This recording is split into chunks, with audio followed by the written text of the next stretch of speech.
na talagang ito, kahayupan na ito. Hindi tao itong mga taon to. Nakita niyo naman yung hirap ng mga kababayan natin dito. Pero itong hayop na wawaw na ito, at yung kung sino man ang may-ari niyan, talagang kailangan managot yan. And kung sino man ang nag-aproba nito sa DPWH, kailangan managot nito. Kung bago ka lang dito sa NTPH, maaari bang makahingi ng isang like at subscribe? At huwag kalimutan pindutin ang notification bell para ma-notify kapag may ganito tayong upload. Salamat kabayan! So, magbibigay muna ako ng konting background dito. Ano? Itong project na to, bibigyan ko kayo ng kopya nito. No? Bibigyan ko kayo ng, ito yung project briefer na galing sa DPWH. Galing to sa DPWH website. No? Project briefer to. Bibigyan ko kayo ng kopya nito. Ito construction ng isang flood control structure, yan nakikita nyo ngayon. Yung protection wall, no? Dito sa river, worth 96.5 million from the 2024 GAA, no? This contract was started on March 20, 2024. Tandaan nyo yung data, March 20, 2024. Nakalagay dito, ang kanyang duration is dapat 270 days. Okay? Pero, nung June 11, so April, May, June, so less than 3 months, nakalagay dito, actual accomplishment 100% in 3 months. So tandaan nyo yan ha, 270 days dapat. Diba? 3 months, wala pang 3 buwan, nakalagay dito, 100% accomplished na siya. Date collected, meaning nabayaran si Wawaw Builders, siya ang contractor, si Wawaw, July 21, 2024. So, 1 month after. So, 2024. Okay. So, yun ang background. Okay, yun ang background. Okay. Tinanong ko si Cap Oscar Gabriel, ang kapitan natin dito. Kailan ba nagsimula ito? Itong ginagawa, yun nakikita nyo ngayon. Kasi obviously, bago pa ng gawa yan eh. Diba? Ang sagot sa akin ni Cap, ang sagot sa akin ng mga kababayan natin doon, yung mga nakatira dito sa tabi, 3 weeks ago. So, ito, ang tawag ko dito, patay na, pinipilit buhayin. Kasi nabayaran na siya nung last year. Sabi dito ng DPWH, 100% completed na to last year. Pero, siguro, 3 weeks ago, umiinit, nag-iimbestiga na ang Senado, nag-iimbestiga na ang Kongreso, nagalit na ang Pangulo. Pinipilit buhayin yung patay. Wala na to ghost project ito Klarong-klaro na ghost project ito. Pero dahil lang sa mga pangyayari, hinahabol na yun. And kausap ko din yung subcontractor, si Jojo. Kabalen ko ito. Kinontrata lang siya 3 weeks ago. No, 3 weeks ago. Bayad na to, ha? Tandaan nyo, bayad. July 2024, bayad na to. Naka-record sa DPWH, completed. Ito na ang pinakamagaling at pinakamabilis na contractor na nakita ko. Na 270 days ang schedule, natapos niya in less than 3 months. Ito na ang pinakamagaling na contractor talaga. No? Pero ito talaga ang example nung sinasabi ng ating Pangulo. No? Ito yung sinasabi ng ating Pangulo na talagang ito, kahayupan na ito. Hindi tao itong mga taon to. Nakita niyo naman yung hirap ng mga kababayan natin dito. Gano'ng kadalas kang binabaha dito, Kap? Actually, never naman binaha. Last na pagbaha po is 1997. Oh, pero ngayon? Ngayon po, hindi naman. Hindi naman? Hindi naman. Hindi ka naman binabaha? Hindi naman po. Hindi ka ba nagulat na may ginagawang flood control dito? Actually, hindi naman po kasi medyo, ito po kasing area ng Casa Vista is medyo mababa kaya may possible din talagang bahay. Pero ito talaga, wala to last year. Yes po, bali yung mga dulo lang po at saka yung simula. Pero yung pinaka-gap, wala po. So, this is almost a 100 million project. Okay, 100 million. Ito talaga, ninakaw yung 100 million na yun. Ninakaw yun. Wala eh. Wala ito eh. Ngayon lang to nagkaroon eh. Ngayon lang hinari si Jojo eh. Subcon lang yan eh. Di ba? Wala siyang kasalanan. Naghahanap buhay lang yung kababayan natin na yan eh. Pero itong hayop na wawaw na ito, at yung kung sino man ang may-ari niyan, talagang kailangan managot yan. And kung sino man ang nag-aproba nito sa DPWH, kailangan managot nito. Wala pa eh. Wala. Hahanapin ko yung dokumento. Ano lang to? Summary eh. Saan? Meron ba? Ito. Ito pala. Hindi ko nakita yung signature eh. Ang nag-clear down nito, si JP Mendoza, Chief Construction Section, si Bryce Erickson Hernandez, Assistant DE, tsaka si Henry Alcantara at that time DE. Oo, ito yung pinadala natin ng lookout order. So, ganito na lang, no? Bago tayo mag-usap pa. Today, I'm going to announce, number one, Henry Alcantara, effective today, is dismissed from the... Ngayon, he's suspended. Okay, he is now dismissed. I will call for a summary dismissal of Henry Alcantara. And next week, I will ask the DPWH legal to recommend filing charges, the appropriate charges against Henry Alcantara. Whatever, well, obviously criminal to. No, criminal to. Pag nanakaw ito eh. 100 million. 100 million. 100 million. So si Henry Alcantara, dismissed, and we will recommend filing of charges with the Ombudsman. Bryce Fernandez, JP Mendoza, I will already begin proceedings of dismissal. No, may proseso tayo dyan, kailangan nating sundin yan. Pero sisimulan na natin yan at hindi ako magtataka na madidismiss na rin to very, very soon. Pero hindi na natin hihintayin yun. Papafayagan na rin natin kasabay ni Henry Alcantara ng appropriate charges sa Office of the Ombudsman. So I will order the DPWH legal team to already prepare the necessary recommendations supported by documents such as this, no, to file the appropriate charges against them. This is this is criminal. Mga hayop to mga taong to, hindi tao to mga to. Isa pa lang to, by the way. Isang project pa lang to.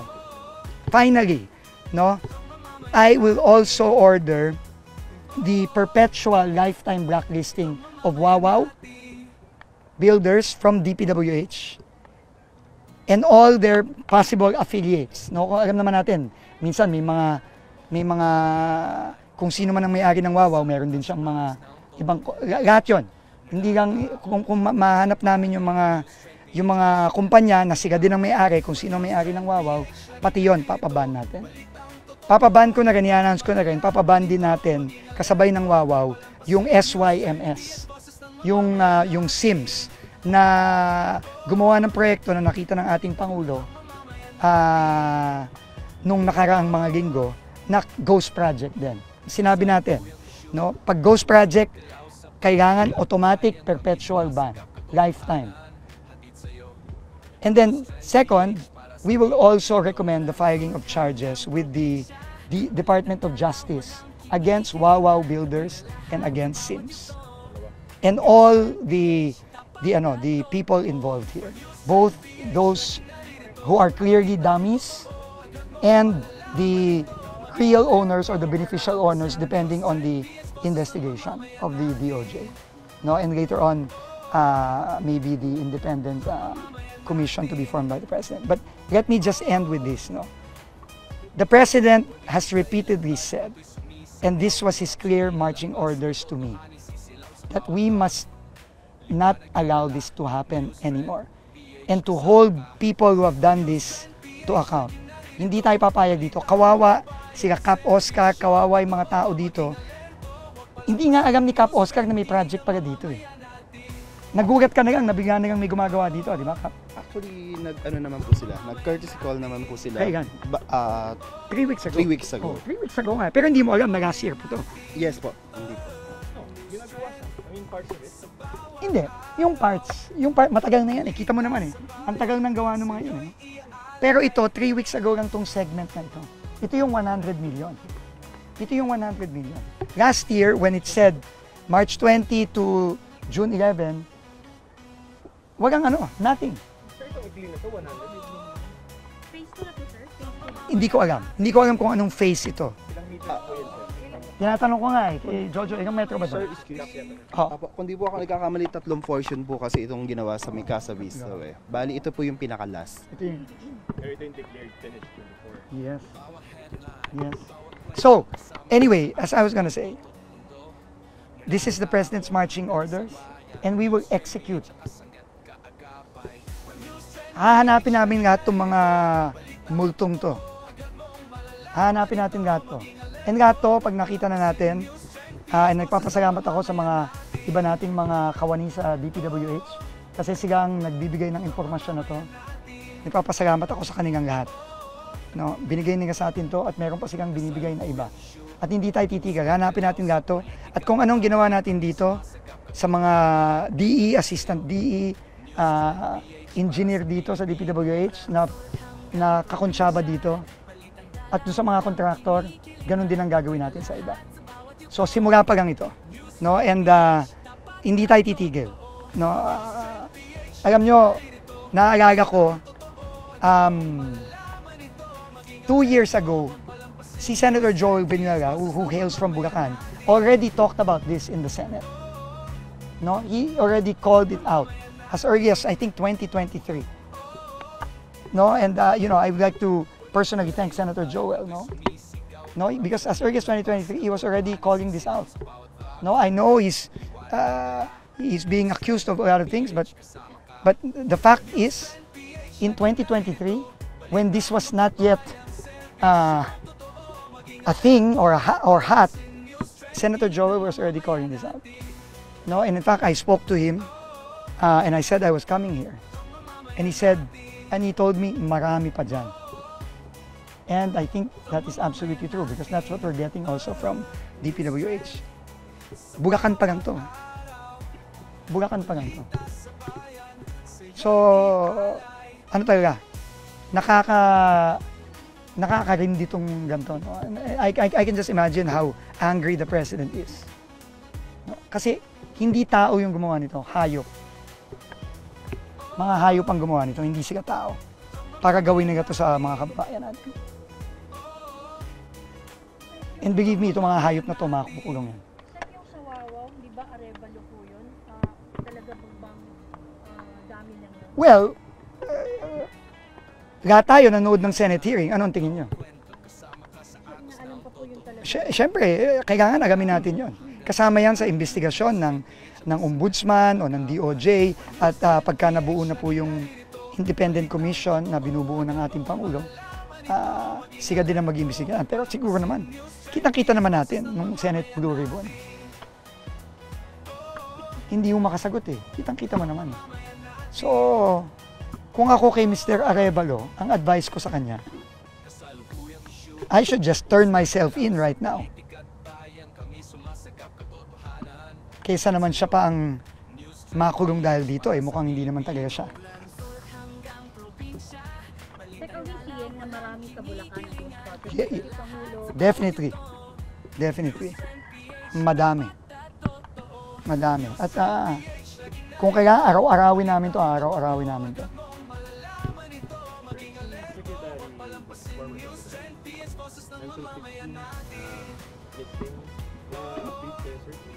Yes, I got a briefing, but of course, ano yun, no? Kailangan nating tignan. Pero ito talaga, na-mention to ni Secretary Bonoan, na-mention din meron ding mga ibang nag-feed sa amin na hindi ko pwedeng pangalanan, kaya kami nagpunta ngayon. Kitang-kita naman natin. Tsaka, yung kapal ng mukha na babalik dito, tapos pipigit buhayin yung patay dito, di ba? Na magmamadali, tapos talagang brazen. Kahayupan talaga nitong mga taon ito. Sir, yung July, all 96 yung nabayaran ko. Yeah. Well, I will have to verify, but it looks like it.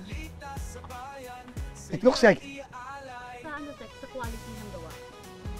Well, ngayon, in fairness, tinitingnan ko yung quality, okay naman. No, matibay naman.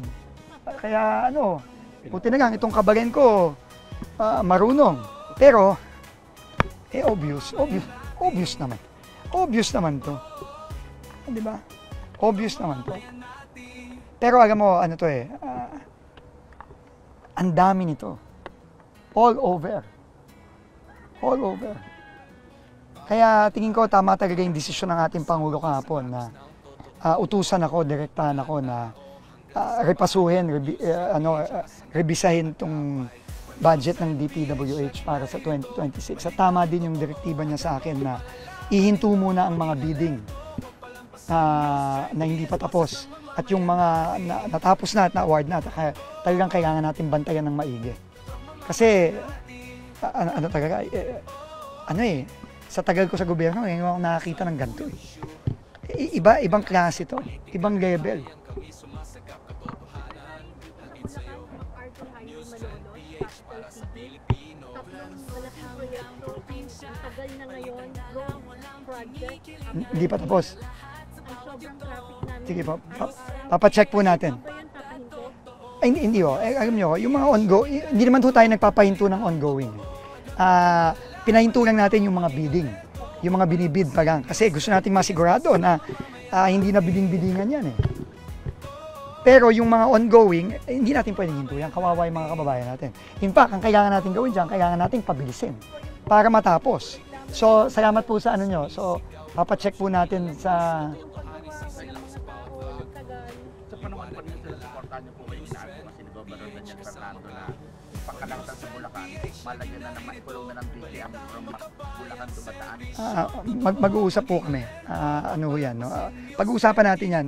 Hindi ko pa masasagot yan kasi kailangan may plano dyan, may master plan dyan. Third, since you mentioned yung sa revision ng the revision of the budget and the Yeah. process.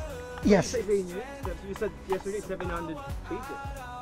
Yeah, well, kailangan, unang-una, kailangan dito magfo-focus tayo at magpa-prioritize tayo. Kasi marami naman dyan, legitimate, ang laki-laki ng DPWH. No? Pero sigurado, ika nga sa English, we have to trim the fat. Maraming, pasintabi na lang po, no? Pero we have to really trim that fat. Because ang daming fat dyan sa budget na yan, klarong-klaro yan. Klarong-klaro yan, no? Pasintabi na lang po sa aking mga kasamahan sa DPWH, yung nagbuo nitong budget na to, no? Pati na rin kay Secretary Manny. Pero dito sa nakikita natin ngayon, tama ang desisyon ng Pangulo na revisahin natin to. Meaning, focus ka sir sa flood control. Well, yun ang number priority, no? Pero hindi lang naman flood control. Kunyari, yung mga double entry, hindi lang naman flood control 'yan eh. So pag double entry, simple lang, tanggalin mo yung isang entry. 'Di ba? Kapag yung completed pero pinopondohan pa rin, dapat wala yun doon, tatanggalin yun. Medyo madugo. Madugo to. I mean, lalo na para sa akin na ni anino nitong budget na to, hindi ko nakita. Yung timeline natin. 2 weeks ang maximum ang binigay sa atin ng so hindi na nga kami matutulog ng 2 linggo nito. Naging call for courtesy resignation, nakakapag-submit na po ba lahat? Sa pagkakaalam ko, kung hindi man lahat, majority nagsubmit na. Pero may dinagdag kami kahapon.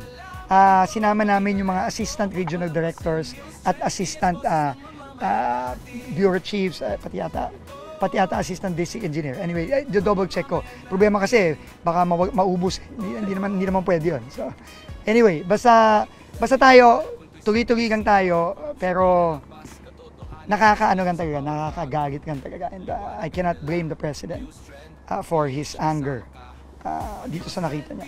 Kasi siya mismo nagpunta dito sa Bulacan, I think 3 times. I-fine-tune the Secretary ko na sabi siyang ghost and then after sabihin tapos. Ito talaga sir, zero to 3 months ago. Oh yes, 3 weeks lang ago nagsimula 3 weeks ago lang ito nagsimula And alam naman natin bakit sila biglang nagsimula ngayon. So, ito yung mga klase na hindi na kailangan to ng investigasyon to. Klarong-klaro to Ano na po mangyayari sa mga nakita niyo sa Bulacan? Pag-iiba niyo po ba o patutuloy Hindi, kailangan ito ayusin kasi kailangan naman talaga ng flood control eh. No, kailangan ng flood control. Binabaha ang Bulacan eh. Usually, 6 months, 7 months out of the year, baha ang Bulacan eh. Ang problema lang, talagang hayop talaga itong mga taong to. Yung area na alam na nilang hirap na hirap ang mga kababayan natin sa baha, kamukha yung sa Kalumpit. Yung mga nakausap ni Pangulo doon. Sabi nila, halos 8 months of the year, baha sila eh. Tapos ganito gagawin? I mean, suspended po yung kailan po i-review po sa bibigisan natin, pero kailangan tayong maglagay ng safeguards. So, yan ang ginagawa natin ngayon, minamadali natin yung mga ilalagay nating safeguards. This weekend, kakausapin ko yung dalawa nating former DPWH secretary, si former secretaries Ping De Jesus and Babe Singson. I'm meeting them on Sunday. And I will ask them, help me find safeguards. Baka naman meron na silang ginawa dati na tinanggal, at ibabalik na lang natin. So, titignan natin. No? So, basta kailangan, hindi natin pwedeng ituloy yung mga bidding hanggat wala tayong safeguards. Kasi kung hindi, mauulit at mauulit na naman itong mga to.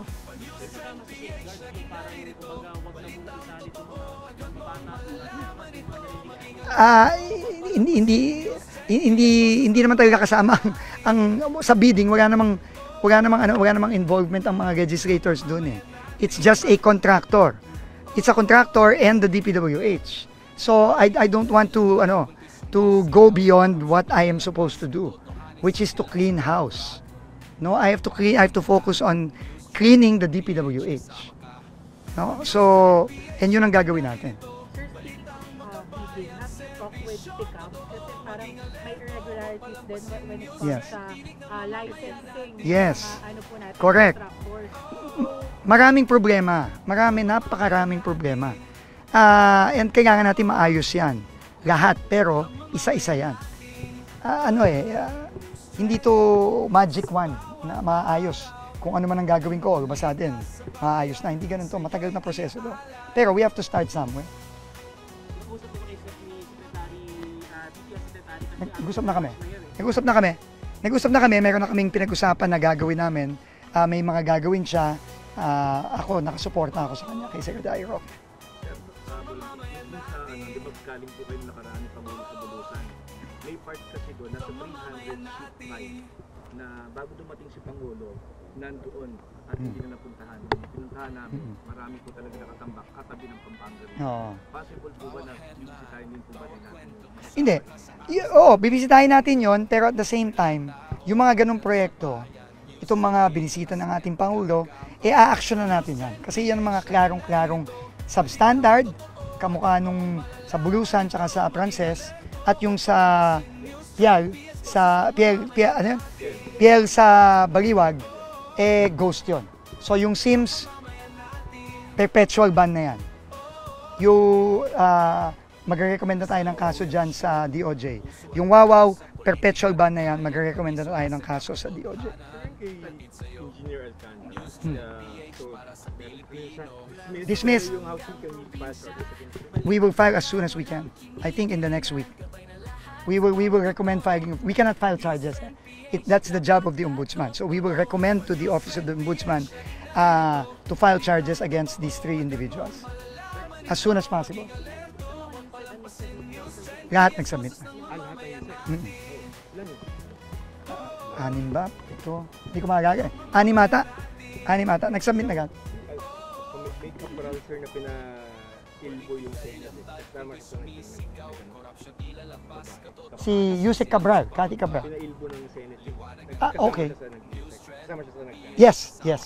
She has already submitted courtesies. So, Sir, ano yun? Out na yun or graduate? no, I mean, we're ongoing. No? I will announce that soon. Or the President will announce it soon. Basta si Andrea. Patitiyak po ba natin na hindi na mawawala yung maintenance fund? Considering sir na durog na durog yung Napaka-importante ng tanong mo na yan. No? Ang nakakalungkot, ang dami-daming mga pondong ginagagay sa mga ganito. Pero yung maintenance fund, napakaliit. Nakita ko yan ang binriefing sa akin the other day. So tayo talaga magre-request na talagang taasan ng maintenance fund. Kasi kamukha yung sinabi niyo po sa MacArthur, yung sa Marika. No? Nakita niyo naman kung ang estado ng mga kalye natin sa Pilipinas. Pero kung saan kailangan ng pondo, hindi ginagyan ng pondo. At ginagyan ng pondo sa mga multo. Di ba? So, Yung independent commission, medyo several days na after the president announced. I think coming na yan. No? Siyempre, ano yan eh. May proseso yan, may kasama, may ano yan, may basehan yan sa siguro isang executive order yan. So, hintayin na lang natin. No? Alam ng presidente na kailangan ito. At this just shows yung seriousness and yung will and resolve ng ating presidente. Wala sir, mga personalities in the Raiders. I don't know. Well, narinig naman natin si Mayor Benji, nagsalita na siya, na willing siya. So, yun pa lang ang narinig ko kung ano yung nasa media.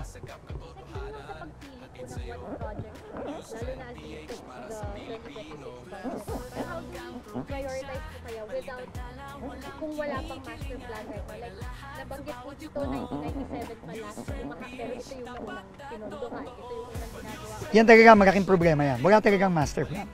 There's no master plan. You know, ako, sanay ako sa, halimbawa, sa dati kong trabaho, no, sa Clark, sa BCBA. Bago gumawa, lagi may plano.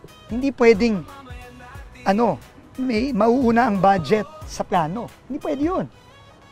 Hindi pwede yun. And it does not have to be, even if it's not a huge master plan or a comprehensive master plan, at the very least, kailangan ito, may plano to, may detailed engineering ito. Pero mukhang wala eh. No? So, may problema talaga sa sistema. So, kailangan yan ayusin natin. Kasi lahat yan ang gagaling sa district level. Sa district engineer level, packet. So, we have to fix that. We have to find a way to fix this broken system. Kasi talagang bulok na bulok tong sistema to. Ganun naman talaga ang proseso nila. Ang DPWH budget starts from the lowest level and it goes up. And it's just the executive side. Walang legislator to na... Hindi, I can only speak for the executive side. No? Kasi yun lang naman ang may control. No? So, ground up yan eh. Nagpo-propose ka ng project from the district level, regional, then it goes to national. Ganun yan. Pero, kailangan yan, may plano. Baba pa lang. At the very least, may detailed engineering dapat yan. No? It really confounds me. No? Talagang, hindi ako makapaniwala eh, na ganito yung sistema dito sa ahensyang ito. Decades to. Okay, thank you guys. When News 10 PH laging naririto, balitang totoo, agad mong malalaman ito. Maging alerto, huwag palampasin.